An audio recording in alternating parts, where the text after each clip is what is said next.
Testament, yeah. How many Gospels do we know of that has survived? More than 49. So, you don't follow all of them, do you? Pick one. You don't follow all of them, do you? Pick one. Hang on, you don't follow all of them. So, no problem. which We're deviating We're not now, deviating. but pick so, one. in the Quran it says... Because what reason why I'm saying is you made a giant jump. You said you were talking about Jesus, divinity, so on and so forth. Then you're introducing Muhammad. So now, as a Christian, from a Christian point of view, Sure. you have to assert to me or show me where From the all corrupted these- Bible all- I have to show no, you, no, no. right? All That's what these you're saying. things, all these things that you both use and refute, you have to show me where they point towards your prophet. Sure. So you're basically asking me where in the corrupted Bible is the prophecy of Muhammad Sallallahu Alaihi Wasallam? I am saying... Or uncorrupted, depending on what passage you're using. The question I'm asking first of all is, the Quran says Isa alayhi salam, when he said to people, that was his Injil. Where is the Injil of Christ? Question. The good news. No, where is the Injil the Quran refers to? The good news. Is it found in the Bible? Yeah, it's the good news. Questionable. Because the Bible itself says Christ was preaching the Injil. That's your opinion. Not my opinion. This is what this... If you read Mark, Matthew, Luke, right? Either Matthew or Mark. It says, and Jesus Christ was preaching the Injil, the Gospel. So if Matthew's Gospel says that, Matthew's Gospel cannot be the Injil. Because within it, it says Jesus was preaching the Injil. Do you follow my argument? Preaching. If the Gospel of Matthew says Jesus was preaching the Gospel, the Injil, can it be the Gospel of Matthew itself? Of course. No, it cannot be, because that book says he was preaching the Injil. So it's an external thing other than the Gospel of Matthew. So I guess it would depend on what you believe. Or It's not what I believe. So you can establish now the Injil is not something that you claim that you have on your four Gospels. the good news of Yeah? Jesus Christ. Yeah. So the good Salvation, news, amen. the good news, some of it is collected in those writings. Yeah, no problem with that. Right. How do you expect the prophecies to be found? For example, Hold on a second. Because, okay, no, I don't follow now. You don't follow now? One predates another, right? So if something comes after and has all, if there's truth to it, then I wouldn't have a problem finding all these things that point to it, right? So we can go into the Old Testament and look at the book of Isaiah and point to Jesus Christ. And then we can, and back and forth. So we can say, this is as was prophesied, as it says many times in the New Testament, about and regarding the Old Testament. So that's why I'm asking, from a Quranic perspective, where does it, from a biblical perspective, to your understanding, where is the Prophet Muhammad sure, no prophesied? problem. No problem. I understood your question. In the Older New Testament. How do we know which is a prophecy? How is the language of prophecies? For example, Christians believe Christ was prophesied in the Old Testament. If I were to ask you, show me one passage in the entirety of the Old Testament where Christ was mentioned once by name, would you be able to find one? By name, no. Sure. So that means prophecy sometimes is not done by name. It's done by description, No problem. by attribute. No problem. Right, good. So let me give you some examples about possible prophecies from a Bible which we believe has been corrupted, right? Because when something is corrupted, you don't know what happened to it. In Deuteronomy 18, God is telling the people about a prophet that he will raise after Moses. I will raise another prophet like Moses. And he says, this prophet, if he doesn't speak what God tells him to speak, he will not speak of his own. God will require it of him. Shall we read that passage? I just want to show you. 18? And Deuteronomy 18. No, I'm talking about Deuteronomy first. Yeah.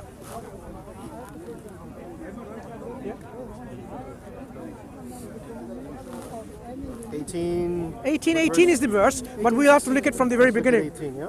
18, just look at 18 and carry on reading. NIV, if that's okay. NIV is good. It tells you in footnotes what's been corrupted or not.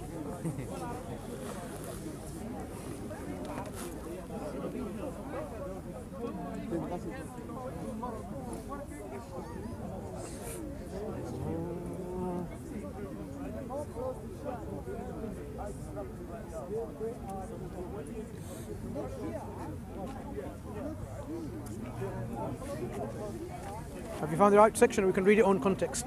Because a text must always be read in context.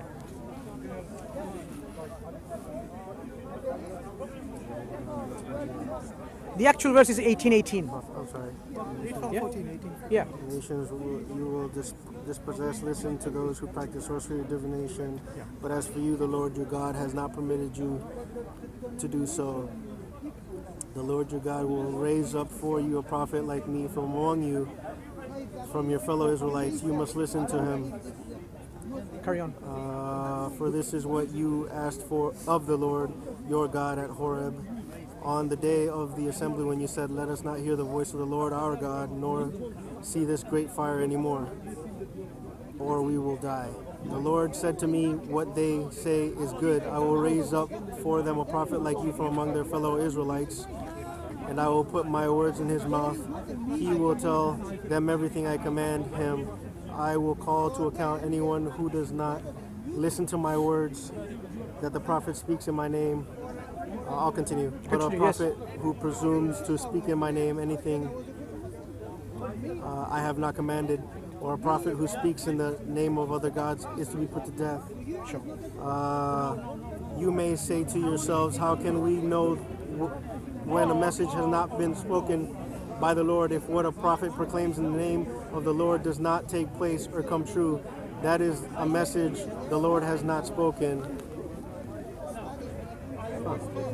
That prophet has spoken presumptuously, so do not be alarmed. So if identified a prophecy, someone hold on, like Moses. Hold on.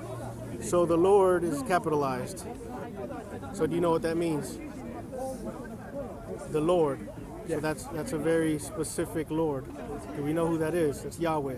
Okay, carry on, no problem. So why would Yahweh be talking about Muhammad? It doesn't make sense. Hang on. Yahweh is not Talking the clearly God about of somebody else Okay, who's not is Muhammad. Yahweh God of the Chinese as well or not? Is he God of the Africans or not? God's God. Good. So it doesn't matter if he's God of the Arabs as well, right? It's not a problem. No problem. Right. So if God wants to send a prophet to Arabia or China, would that be a problem? No. So it doesn't matter if he's speaking about Prophet Muhammad sallallahu alaihi wasallam. But this is Yahweh. So Okay. Yahweh is just God No. in the Old Testament. Yahweh is a personal name. Is he God? Yeah. Well, yes, it Good, is God. good. Sorry, I don't mean to confuse. Yeah, yeah. But what So I'm saying God is is- that it's Yahweh, not Allah. Sure. Do you know we believe Prophet Moses is prophet, Okay. Yeah. like it says in the Bible? Yeah. The God that Prophet Moses worshipped is the same God we worship. That's what the Quran says. It's the same God. Okay. So if he's called Yahweh or anything, it's the same God. So some essential points in these prophecies. Yeah. God will put his words in his mouth, and he will not speak as of his own. He will command, God will command him to speak. And people have to listen. If they don't listen, they will be in big trouble. So this is a message to all the Christians. You know what? But not only that, that prophet who is going to speak, he has to speak in the name of God, in the name of this God, this one and only God. He cannot speak presumptuously in the name of any other gods. If he does that, he will be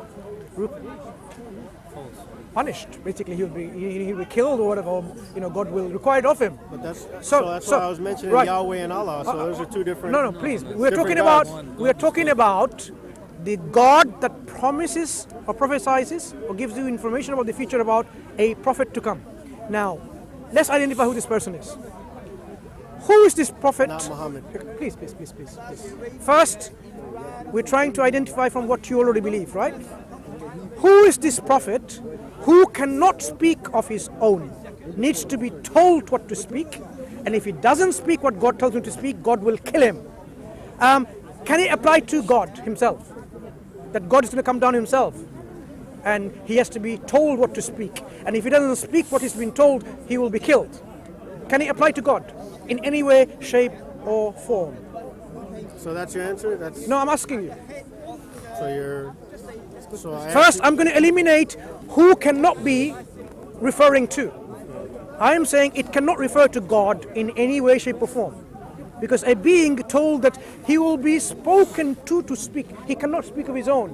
Whatever God commands him, he will speak. Yeah, total subservient to God.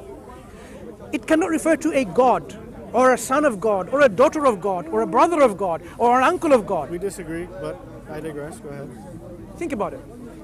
Are you saying God? We're back to No. to square one. No. Are you saying Humanity, God? divinity. No.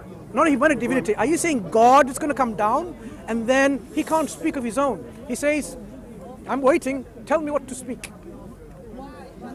You know very well that is not a picture of any God.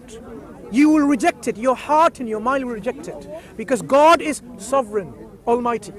You know what sovereign is? Yeah. A sovereign being doesn't say, let me compromise, or let me listen to what you have to say, and let me just wait for you to say. No, his word is command. His word, his will is command. Whatever he wills, it will happen. And that's why when Christ prays, he says, hallowed be thy will be done. Your will. Who? The Father in heaven.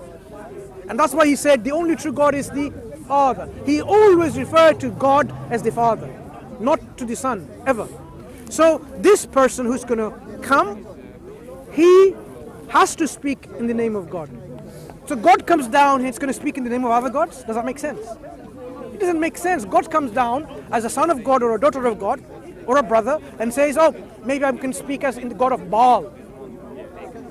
It simply logically follows that this will never happen, because if God comes down, he's going to speak about other gods. So it cannot refer to God or God's children of any kind in the belief that you have. So who does it refer to? I've eliminated by giving you logical reasons. Now you tell me now why and how this can refer to Christ. Does it refer to Christ? I believe so. Like I Okay. said, I mean, we have the difference of divinity and humanity. So I'm saying it possibly refers to Prophet Muhammad sallallahu alaihi wasallam. There's a possibility there. If you disagree with me and you say it refers to Christ, tell me how does Christ... I disagree. I say, okay, that's how you. I see that's how you arrived there. Yeah. I disagree.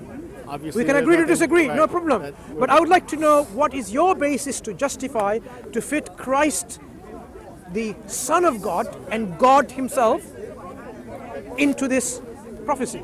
How does it apply even from textually? Well, then that's why we'd be able to, I guess, do the textual references and go back to other biblical references that would Do that, call but on look, the so name look, of Jesus. so Then look I at would that. ask you, right? To be fair, then I would ask you, okay, is this the only basis for example, for the Prophet Muhammad? No, there are to be hundreds and called- hundreds of references. Okay, so Right. So this is just one possible example, right? So then I would have Maybe to, I'm exaggerating, but there are many. then There are I many would have references. to, and the same way I would look through some of my references. But what I didn't learn from this is this. How do you fit Christ in there? When it says clearly, he cannot speak of his own, whatever I command him, he has to speak. How does it apply to God in any form? Because his manhood has to appeal to his divinity. So, like he said, without his Father, he is nothing, right? So what he's plainly stating to you is that without the divine, he's nothing in his humanity. But this is talking about a person, a prophet. But you're saying God, the Son, was present with him at that time. So why does he even have to be, it's like, I'm afraid to speak. Did the Son ever speak as the divine Son in the human Jesus? Did the Son? According to the prophecy, the human Jesus is not the question. The divine Jesus cannot even speak. Hold on a second. So Divine Jesus cannot this speak so unless this is God what tells I him. would say in my belief, right? Yeah. That when he said, "If you have seen me, you have seen my Father," then obviously that was the divine aspect of Jesus talking.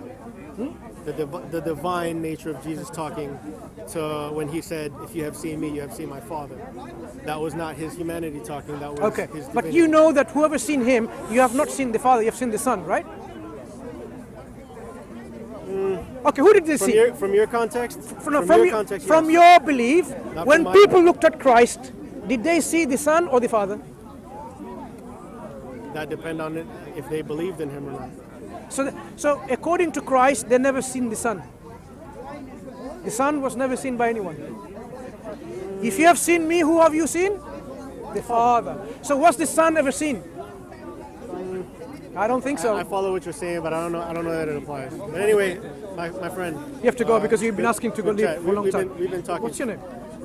Rigo, nice talking to you. Nice talking to you. Thank you. No offense. Yeah. I never intended to offend you or anything, but I've given examples which you might find offensive, like I said about integrity test and so on. It's just to have a discussion where our mind is working at the same time as our heart, because you spoke with passion, yep. And I wanted to speak also with reason within this passion. And all we're trying to do is to come closer and closer to worship the one true God. By worshipping Him, you and I agree, we have salvation, right? That's all we're trying to do. We're trying to save ourselves. You yourself, me myself, from the hellfire.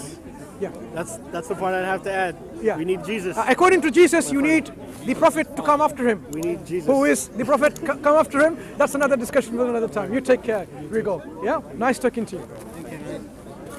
Assalamu alaikum. My name is Vegard and I'm a Norwegian Muslim convert. I'm working with the Dawah organization Islamnet to establish the Deen of Allah here in Norway. I am so grateful to Allah for having guided me to Islam. Sadly, I am the only Muslim in my family. It hurts me that my parents haven't accepted Islam yet, and I ask Allah to guide them. But it also gives me a special drive to work for the establishment of Islam. I don't want anyone to miss the chance of becoming Muslim. The Prophet ﷺ said that the Muslims are like one body. If you can feel my pain, would you please help me relieve it? You are now my new family.